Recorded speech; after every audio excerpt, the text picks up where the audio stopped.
Welcome everyone to Thomas Talks on Thursday. This is a live stream that I do weekly. My name is Thomas Minert. I am an agent with Remax Precision, and I get on this live stream every day to hop on and talk about things that my friends, family, followers find interesting. I am doing this to talk about real estate, talk about the Des Moines area, and hopefully talk about it in an interesting, more conversational way.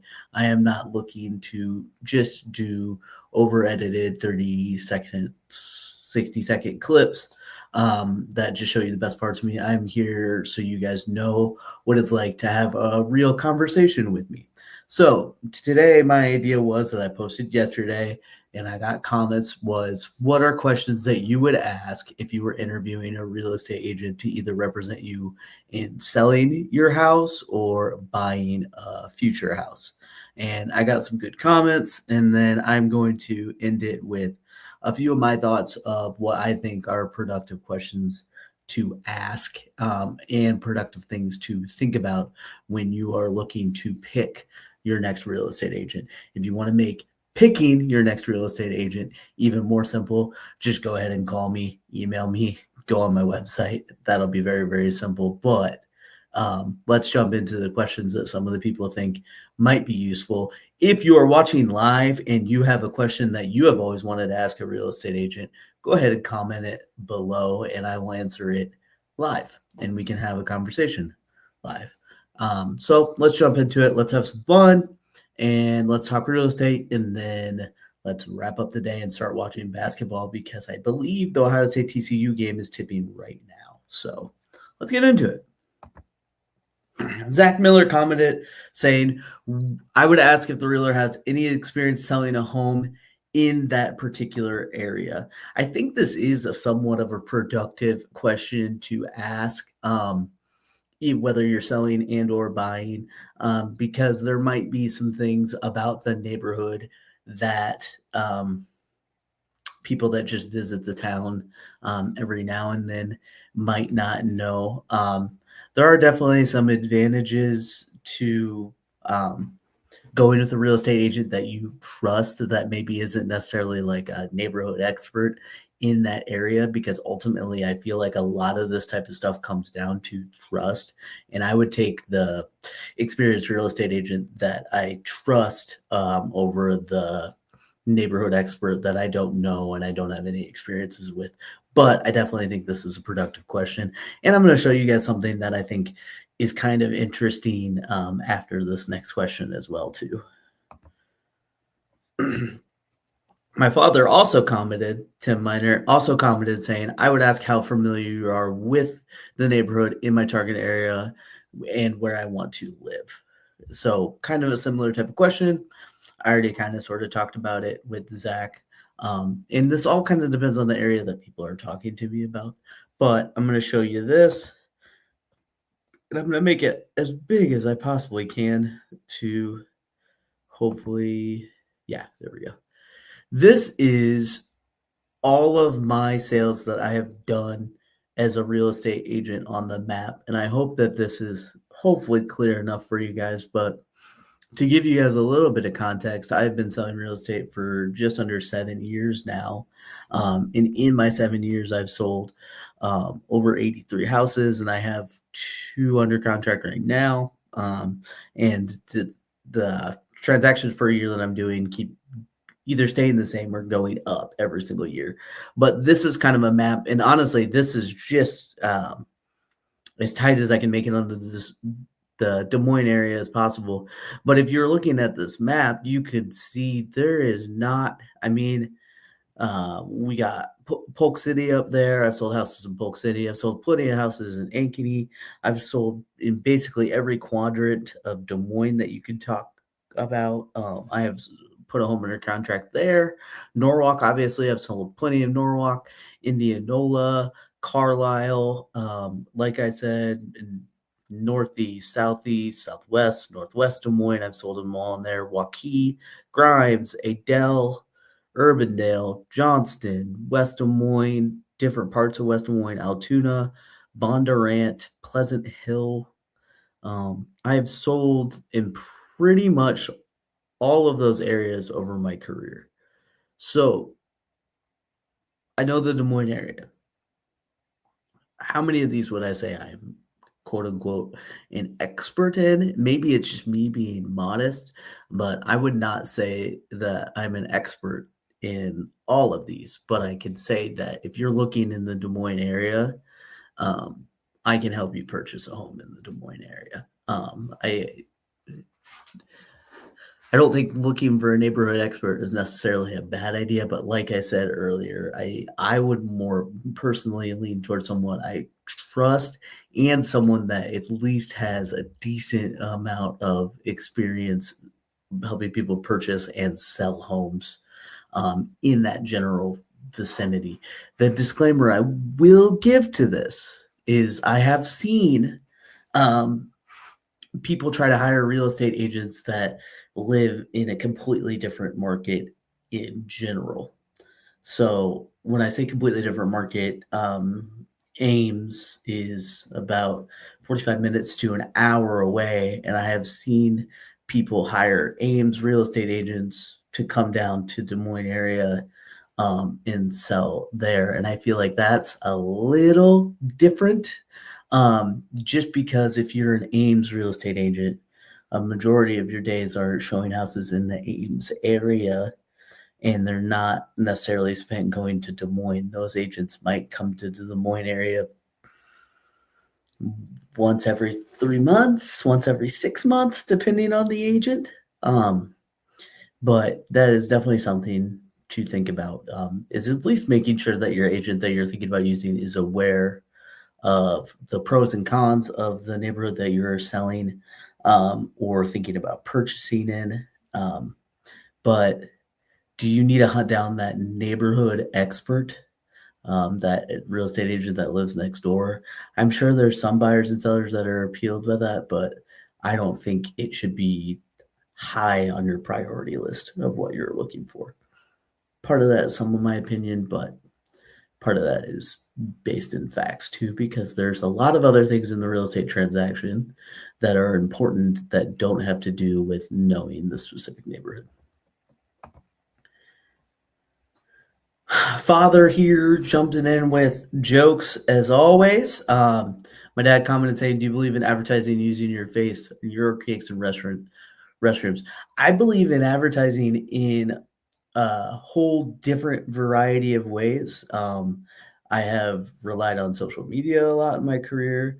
I have relied on direct mail marketing a lot in my career. I've had pretty good success with email marketing as well. Cold calling, I have done basically all of it to advertise, but I've never done park benches and I've never done urinal cakes. And maybe that's why I don't get recognized out in public as much, you know. I think if people were at a restaurant and peed on my face, they would recognize me more often. So maybe I should look into advertising with urinal cakes in restrooms. Comment if you think that that's a good idea. But yeah, that's definitely something I'll think about, Dad. And Landon commented saying, "We're good enough friends to where you do it for, are we good enough friends to where we do it for 4/5 commish?" I will answer that question here in one little bit. I'm going to answer Kyle's question here. What is your average list of sales price difference? How many homes have you sold in the last 12 months? How many homes have you sold in the last 6 months? What type of negotiator are you? And what are your rates? I think that these are all pretty good questions to ask. I'll go through, I kind of pulled this up really quick because Kyle commented this basically right before I started live streaming. So I didn't have time to make a whole graphic and everything like that, but I did have time to pull up the numbers. So throughout my whole career, I looked at all my listings, the median days on market, which I think is also interesting and kind of relates to average list of sales price. Different median days on market for all the listings I've ever had is 4 days on market. So a majority of them are selling 4 days or quicker, or 50% of them are selling in 4 days or quicker. And then my list price to sold price ratio is 97%. So the differential would be 3%. That's an average. So that's showing that the list price is normally pretty on par. The thing that I like to do when clients start asking questions like this is I like to bring examples of listings that I had were pretty similar to theirs and show what I did with that listing that we had success with and maybe show shortcomings and stuff like that that we did too. But I will tell you, list price to sold price, um, and some of it could be a key performance indicator of how good the agent is at marketing and how good the agent is at presenting a home. But I will also tell you that I don't I show suggestions to my clients, but I am ultimately not the one that picks the list price. So there are just, some sellers that pick too high of a list price after looking at my suggestions. And the only options I have at that point, honestly, are to either not take the listing or take the listing that is priced too high. And then just kind of deciding what to do from there. So I'll be totally honest with you. It's a pretty good metric of how well a real estate agent is doing when listing a home, but it's just one of the many metrics. Homes I've sold in the last 12 months is actually 12, and then homes I've sold in the last 6 months is actually 5. So just to give you guys a little bit of context, the last time I looked this up, in the Des Moines Area Association of Realtors, the average agent sold about 13 homes per year. So I am kind of right on the average, to be totally honest with you. I'm very happy with where my career is at. But that's the answer to that question. What type of negotiator are you? I'd probably have to ask more follow-up questions for exactly what Kyle wants to that. But all negotiations that I do, whether it's representing a seller in selling their home or representing a buyer in purchasing a home, I like to keep myself really, really grounded in facts, not necessarily opinions. So, for example, when I'm looking at helping someone purchase a home, say for example, if it's new construction, I am often, before we go into negotiations, I am figuring out their last 6 months of sales and what type of incentives that they offer to buyers, and I'm trying to get my buyer that incentive. If we are ever offering on a resale home, I like to pull comps before we offer on a resale home. I like to get a vibe of where that listing currently is before we offer on the home, how that market is doing.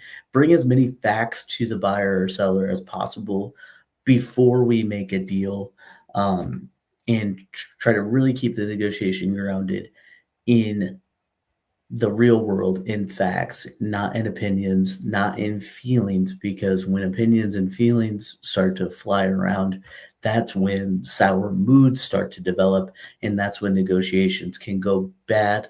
Um, Not because the buyer or seller didn't necessarily get what they want, but because they start making irrational decisions.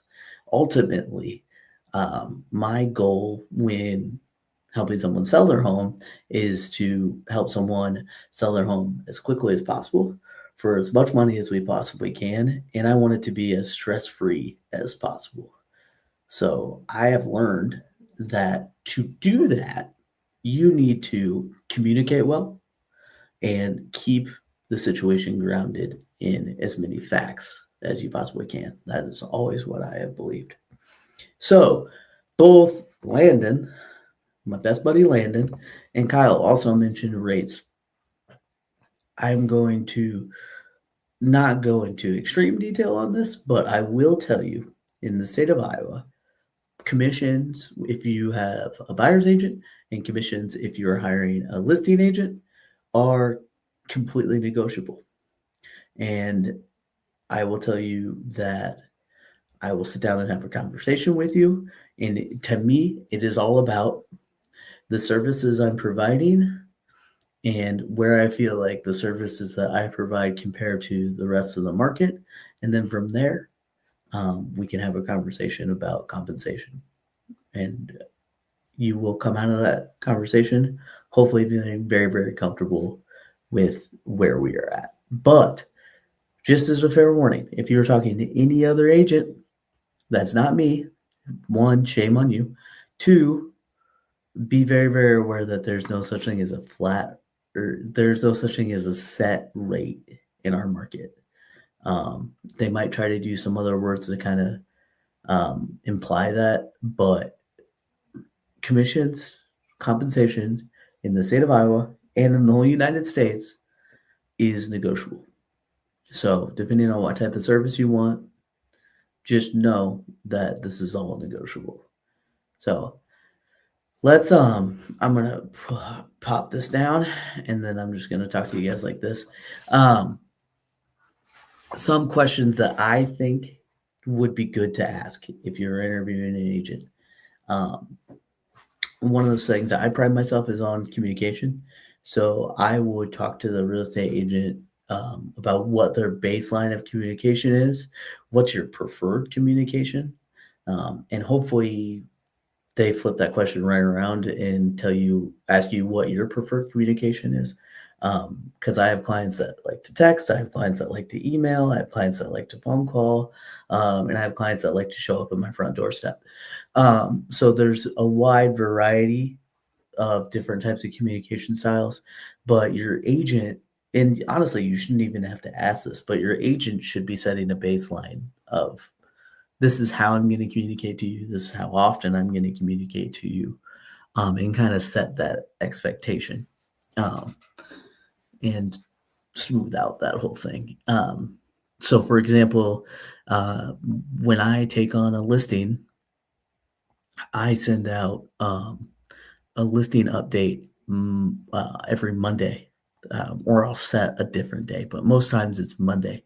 And I will give my home seller an update on how many showings we have, what the feedback has been like, what the online traffic has been like, my opinion on next actions they can take, and I give them an update on the next actions that I am taking to progress the listing forward to get an offer. Once we get an offer, I kind of just do updates as we hit certain checkpoints. Honestly, for you to do that haven't been through this situation or haven't gone through it a ton, to be totally honest, there's a tons of things that happen right after you get an accepted offer. And then it's kind of dead. And then there's tons of things that happen right before the home closes. So I don't do the weekly updates. I just kind of do the updates as we hit certain milestones. But there's a whole timeline of things that are going to happen. And I make sure that the clients know that timeline, and I make sure they know where we're at in the timeline. Everything is clearly communicated, just so you know enough to make informed decisions, but not to be overwhelmed with information. So I think, hey, how do you communicate is a great question to ask. I do think asking agents how long they've been doing it and how many sales you have is a good question to ask. Just so you know, and what you're getting into. Because to be totally honest, there are pros of getting with an agent that is in their first year in Hungary. There was a lot of things that I did in my first year that were awesome because I was a new agent and I was hungry, you know.